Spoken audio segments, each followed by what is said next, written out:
Bueno, otra vez sopa parece que hay en la Argentina, o por lo menos para la observación de estos dos caballeros que hoy tuvieron un cumpleaños, hicieron una logia, creo, liberal, y por supuesto a mí no me invitaron, ni a ustedes tampoco. Pero bueno, son una élite de la vida económica argentina.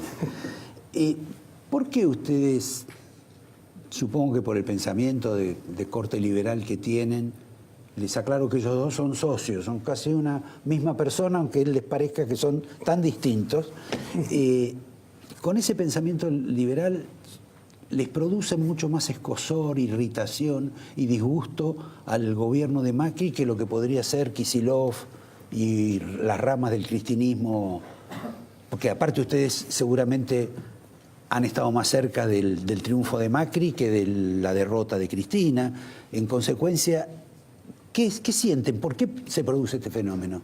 No, nosotros sinceramente tenemos una posición libertaria, o sea, está claro que frente a la izquierda recalcitrante que representaba Cristina Fernández de Kirchner, obviamente estábamos muchísimo más lejos, pero para nosotros, desde nuestro punto de vista, el gobierno de Macri es un gobierno de corte socialista, ¿sí? Y claramente, digamos, eso lo deja manifestado en cada una de sus acciones.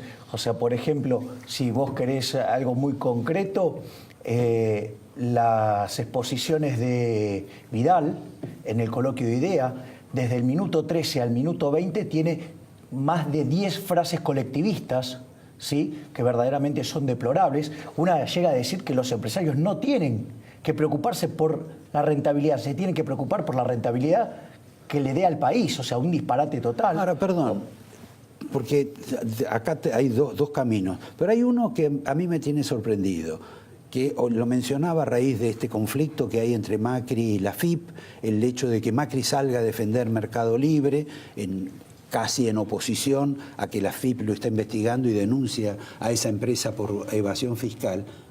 Que Macri en el discurso, el más memorable, que es el último que tuvo, ese largo y digamos más denso, denunció a la mafia judicial, denunció a la mafia sindical, pero nunca se refirió a la mafia empresaria.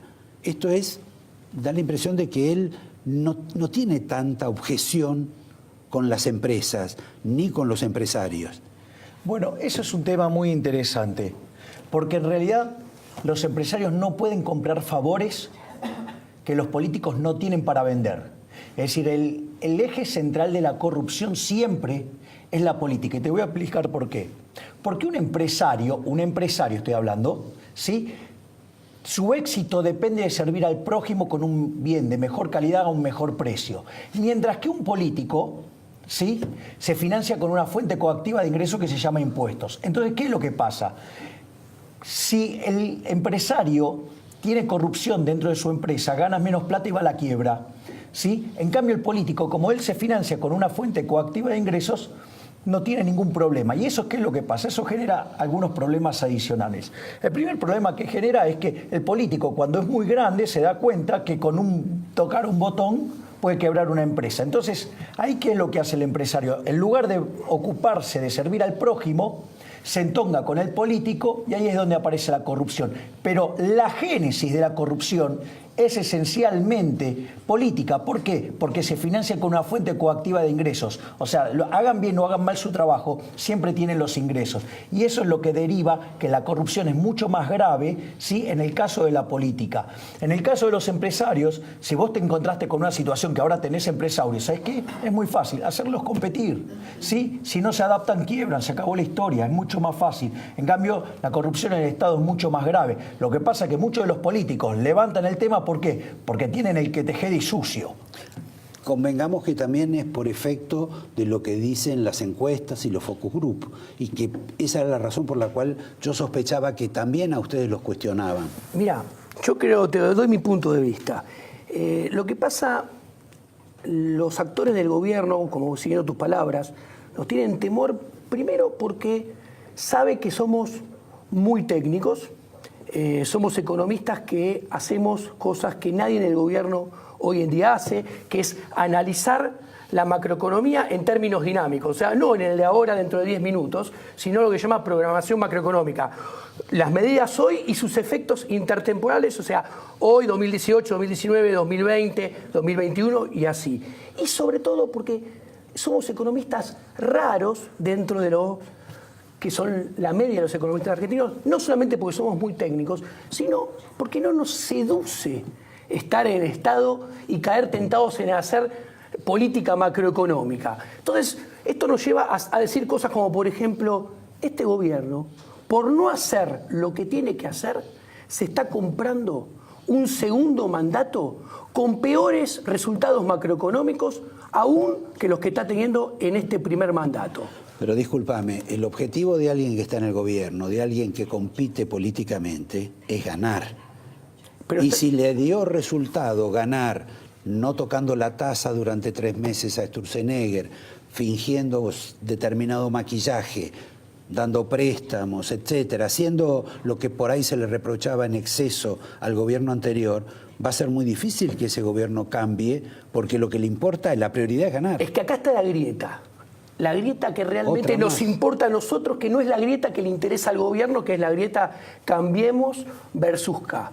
Acá la grieta es políticos que han hecho política para mantenerse ellos en sus cargos y muy probablemente ser reelectos en el 2019 de manera muy habilidosa, contra la grieta de la economía, buenas políticas macroeconómicas, hacer lo que hay que hacer para tener buenos resultados y que la población viva mejor. Ellos están priorizando la política económica, permanecer en el poder a expensas de peores resultados macroeconómicos en el futuro. A ver, el segundo mandato de Macri empezaría con todos fundamentos macroeconómicos cuasi arrastrándose. Déficit fiscal. Estamos hablando del 2019. Estamos hablando de, claro, final de 2019, principio del 2020. Si todo le sale bien a este gobierno, el 2019 se irían, y vos sabés que a los economistas no todo nos sale bien, generalmente, ¿no?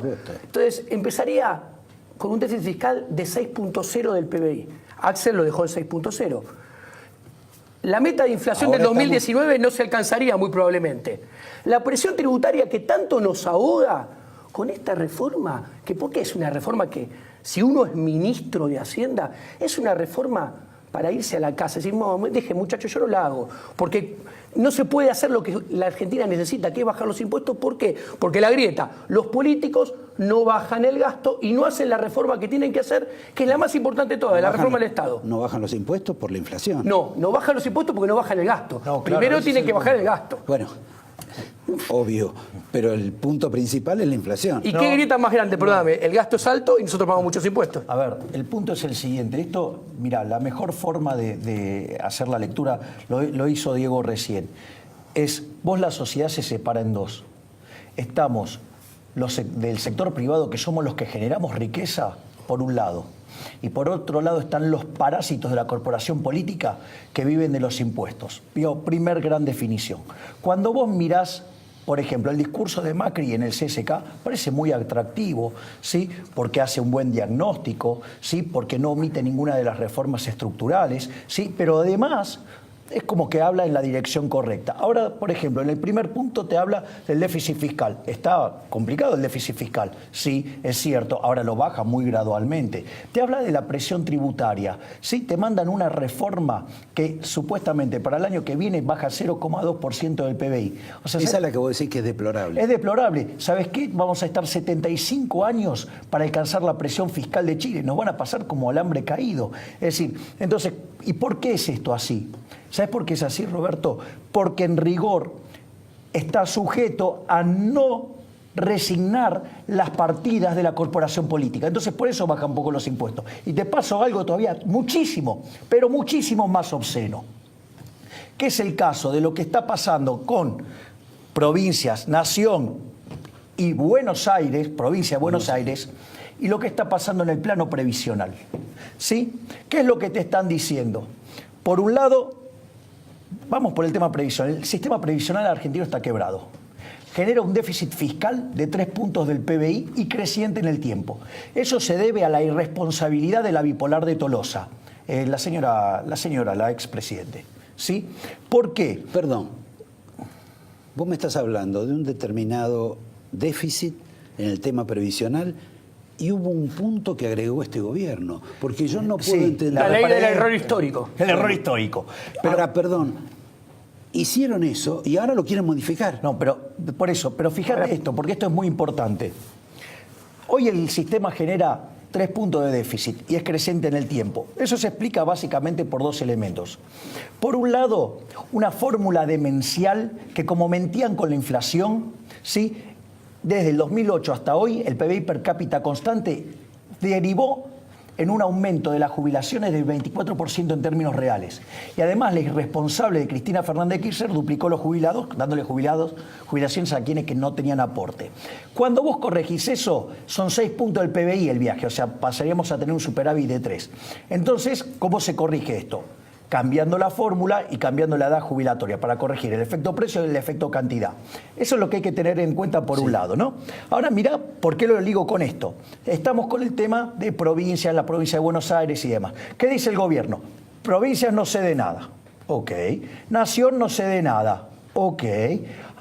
Y Buenos Aires se lleva más plata. ¿Quién va a pagar entonces la fiesta? Los jubilados. Los jubilados. Entonces vos fíjate la irresponsabilidad, ¿sí?, de este gobierno, que es demencial, porque tiene que arreglar el sistema previsional porque está quebrado, y en lugar de usarlo para arreglar el problema, le va a girar la guita a Buenos Aires. ¿Para qué? Para seguir con esta locura electoral. Entonces, la verdad, ¿de qué estamos hablando? Es una irresponsabilidad, es un cachivache, es un mamarracho. Digamos, lo más probable, digamos, ¿sabes qué? Otra vez sopa. Roberto. Sí. ¿Puedo hacer una pregunta? Cómo no. Ustedes del tema, veo que defienden a los jubilados. Los defienden para que tengan un mejor ingreso. El tema es así, para mí. Pero no cierra eso en términos económicos. Roberto, el punto es así. Mira, según el presupuesto 2018, el 2017 cierra con 24 millones de cheques que paga el Estado todos los meses. La gente que labura en blanco son 10 millones.5. La gente que labura en negro son 7,5. Si sumás los dos, tenés 18. La población económicamente activa, o sea, todos los que trabajan, más los que quieren trabajar pero no pueden, suman 19,900 y hay 24 millones de cheques. O sea, esto no cierra si estamos todos en blanco, todos en negro, todos en naranja, todos en violeta o todos en amarillo. No cierra con ningún color. No, amarillo no, por favor. No cierra con amarillo, obviamente. Entonces, acá la reforma madre de todo, lo que tiene que hacer el gobierno, y no lo hace porque primero necesita el diagnóstico, después necesita el convencimiento y finalmente el coraje para hacerlo, y no tiene ninguna de las 3 cosas. No tiene ni el diagnóstico, ni el convencimiento, ni el coraje. Digamos que el diagnóstico es bastante fácil de tenerlo, porque Yo creo que el ustedes lo diagnóstico hacen lo tiene, en 15 minutos.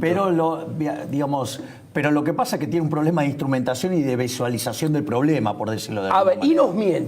Y nos miente, porque el gasto público se puede bajar, el equilibrio fiscal se puede alcanzar, simplemente hay que querer tomar el toro por las astas y hacerlo. Y se necesita coraje. A ver. Por ejemplo. Mira, hay 5 cuentas del Estado, del gasto público primario, o sea, antes de pagar intereses de deuda, que engloban el 94% del gasto. Hay que actuar sobre las 5 al mismo tiempo, no sobre una, la de los jubilados, que son los únicos que no tienen nadie que los defienda. ¿Cómo es esto? Hoy en día tenemos un déficit fiscal de 7 puntos del PBI. ¿Ok? Nación. Estamos hablando del gobierno nacional. Vos tenés obra pública, son 2,3%. Si vos la obra pública con un esquema de incentivos y garantías la pasás toda a la esfera privada, ahí bajás esos 2,3%. Bueno, Macri te va a decir que lo va a hacer con la PPP. No es lo mismo. No es lo mismo. Nosotros lo que estamos hablando es hacer el mecanismo de iniciativa privada. ¿sí? Que es el modelo chileno. Nosotros además sumamos las mejoras de los peruanos y los incentivos de los suizos, y el Estado no pone un solo mango cash. Y ahí te estás ahorrando. Pero como asume dice Diego. deuda. No. Bueno, en realidad lo que hace es dar garantías, pero ¿sabes lo que pasa? Que si vos lo instrumentás bien, el primero que pierde la plata es el privado, con lo cual los privados, digamos, se van a cuidar bien de no hacer un pufo. Bueno, ahí bajaste el déficit de 7 a 4.7. Lo que pasa es que los políticos no se pueden sacar más la foto con el puente en campaña electoral en la provincia de Buenos Aires. O sea, pierden un activo ellos. Después están los subsidios económicos, son 2.8. Si todas las empresas concesionarias se revisan todos los contratos y se tocan todas las variables de los contratos, o sea, periodo, extensión, variables financieras, variables económicas, se pueden sacar los subsidios todos sin tener que equipararlos solamente con aumento de tarifas, sino con estos otros instrumentos. Ahí te ahorras otros 2.8. Digamos, con este criterio lo que vos me estás diciendo es que el incremento de tarifas que tomó este gobierno y que va a seguir tomando y que el año que viene va a venir con el transporte... Está condenado al fracaso. Bajar el déficit fiscal, solamente con eso está condenado al fracaso. Mira, en estos 2 años se ahorraron 1,5 puntos de PBI porque nosotros con nuestro esfuerzo pagamos más tarifas. Y el déficit aumentó, ¿sabes por qué? Porque más que cero fue más que compensado en 1.8 por aumento de planes sociales y por aumento de jubilaciones. O sea, vos estás pagando más luz y más gas para que el gobierno esa plata la reciba, toda la gaste en planes sociales y jubilaciones y además ponga más plata arriba de eso. O sea que la pelea tuya, por ejemplo, con Peña va a persistir, porque Peña tiene un pensamiento social cristiano, piensa como el Papa, más allá de que el Papa no lo quiera él. Bueno, a mí me parece lamentable que tenga ese pensamiento, me parece lamentable que la Iglesia piense de esa manera, ¿sí? Porque una de las cosas que uno tendría... Hoy más que nunca la Iglesia se ha hecho fuerte en este pensamiento antiliberal, manifiestamente superior al anticomunismo. Me parece interesante porque, a ver, yo tengo entendido que dentro de los 10 mandamientos hay uno que dice no robarás. Y los impuestos es un robo. La redistribución del ingreso es un robo. Es más, yo te lo doy con un ejemplo. Viene tu vecino, ¿sí? ¿Y sabes qué? Viene con un papel firmado por él y te dice, ahora soy el dueño de la mitad de tus ingresos. ¿Qué te parece? Un disparate. Bueno, lo sacás a patadas. Entonces la próxima viene con un matón. ¿Ok? ¿Eso está claro que es un robo? Bueno, eso el Estado lo hace todos los días, ¿sí? Porque es peor que el ladrón vulgar, porque el ladrón vulgar por lo menos tiene las que te queden bien puestas para enfrentarte y si le sale mal, porque vos lo podés boletear o porque puede ir en cana, ¿sí? En cambio el Estado, sí, como tiene el monopolio de la violencia, ¿sí? Además te roba y no puedes decir nada, ¿sí? Además, vamos a hacer otras cosas más. Entonces, la redistribución del ingreso aparte implica no solo robar, que sino además también implica, ¿sí?, un trato desigual frente a la ley. Entonces, la verdad es que yo, digamos, lo enfrentaría cara a cara al Papa para ver que me diga si él está a favor del robo y está a favor de tratar desigualmente frente a la ley y a la gente. Y además le explicaría, porque es tan asno y tan burro, tan ignorante, ¿sí?, que cree que él con eso beneficia a los que menos tienen. Y en realidad... A ver, Argentina tiene 70 años de esa farsa inmunda de la justicia social y de ser el 5º país más rico del mundo, somos el 55 y vamos camino a ser pobres, ¿sí? Entonces, a mí me gustaría también explicarle que cuando él hace eso de que castiga a los que más ganan, castiga el proceso de acumulación y ¿sabes a quién más jode? A los trabajadores, porque son los que no tienen capital. Es decir, que no hay nada más perjudicial para los pobres que esa farsa de la justicia social. Roberto. No, Roberto, vos hablás... Me dejaste con el déficit en 1.9. Yo te voy a decir cómo alcanzás el equilibrio fiscal, ¿no te interesa? Sí. Te lo dejé en 1.9. Bueno. ¿Vos crees que la gente se acuerda de todo esto que has dicho? 1.9 dejé con atacando esas dos cuentas el déficit que está en 7. Bueno, tenés empleo público que hay que atacarlo antes que los jubilados. Cuando vos decís que son es echar. Echar. A ver, 3.3% del Ahora, si PBI vos tenés- es el empleo público. Tenés un nivel de desocupación tan brutal como hay que en la Argentina. Por culpa del empleo público. El empleo público no amortigua el desempleo, Pero ¿no? vos- Ayuda a crearlo porque se financia con impuestos que te lo sacan al privado que no crea puesto de trabajo, con deuda que salta tasa de interés, entonces muy cara inversión, no se invierte, no se generan puestos de trabajo. Y con emisión monetaria, que es inflación, que también mata la inversión, también mata los puestos de trabajo. Ahora, Diego, inicialmente uno supone que Sí. si tenés 15% de desocupados y le agregás más desocupados, vas a tener una tasa más alta de eso, a corregir quizá más adelante, pero el problema es más gente sin trabajo. Lo que pasa, a ver, Roberto, mira, vos tenías 2 millones de empleados públicos y tenés 4. El gobierno nacional, del 2011 al 2015, aumentó los empleados públicos a un ritmo de 4% anual cuando la economía creció 0. Y el Estado Nacional no tiene maestros, no tiene policías, no tiene enfermeros, no tiene médicos, no tiene jueces, no tiene nada. O sea, ¿en qué aumentó eso? No se sabe. Entonces, yo te dejé el desequilibrio en menos 1,9.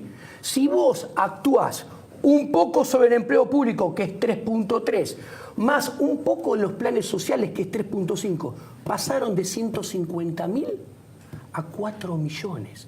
Vaya que se puede. Lo que pasa es que el político con el empleo público se pone en contra a su socio, el sindicalista del sindicato de empleados públicos. Y con los planes sociales se pone en contra a los punteros sociales. Entonces no actúa sobre ellos tampoco, no actúa sobre la pública. No actúa solamente sobre los subsidios, lo que pagamos vos y yo. No actúa sobre el empleo público. No actúa sobre los planes sociales. ¿Y sabes qué quedan? Nosotros pagando más servicios y los pobres jubilados. Y más impuestos. Y más impuestos. Señores, este es el libro de estos dos caballeros. Está mucho más condensado el pensamiento de ellos. Les digo que no hemos hablado del nivel de endeudamiento, del stock de las LEVAX, no hemos hablado de la inflación, 75% arranca el segundo mandato. pero la pasamos entretenido.